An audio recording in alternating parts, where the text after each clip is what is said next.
Kisah sejarah Candi Ceto, candi di atas awan Gunung Lawu. Kapan dan siapa yang membangunnya?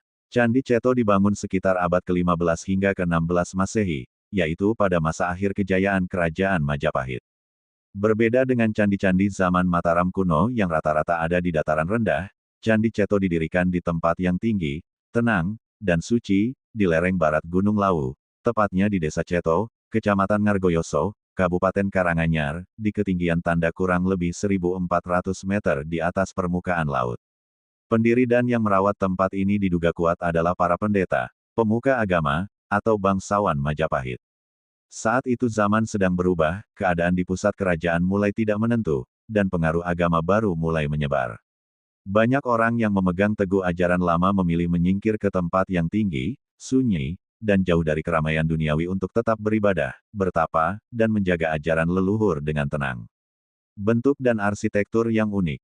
Candi Ceto berbentuk seperti punden berundak, bertingkat-tingkat naik ke atas mengikuti bukit, total ada 13 teras. Angka dan susunan ini bukan kebetulan, melainkan mengikuti konsep kosmologi agama Hindu Jawa, perjalanan manusia dari dunia bawah yang penuh kesesakan, naik perlahan demi perlahan menuju tingkat kesucian yang makin tinggi, hingga mendekati alam para dewa di puncaknya. Di bagian paling atas, tempat yang paling suci, terdapat ruang utama tempat pemujaan. Udara di sana selalu sejuk, sering diselimuti kabut tipis, membuat siapa saja yang datang merasa damai dan seakan berada lebih dekat dengan langit. Candi yang sederhana namun penuh hikmat. Candi ini tidak sebesar Prambanan atau Borobudur. Batunya pun terlihat lebih sederhana.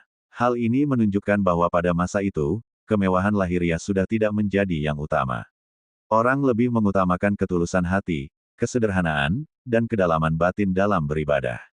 Di dindingnya hanya ada sedikit ukiran, salah satu yang paling terkenal adalah gambar kura-kura yang membawa dunia di punggungnya, lambang penciptaan dan alam semesta menurut kepercayaan Hindu.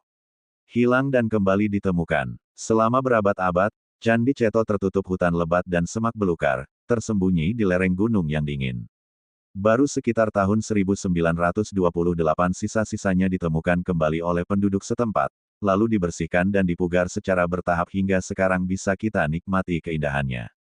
Kisah di balik namanya, ada anggapan bahwa nama Ceto berasal dari kata Ceto, yang berarti jelas, terang, atau nyata.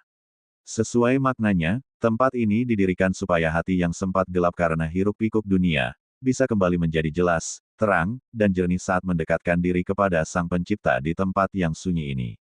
Pesan dari sejarah Candi Ceto.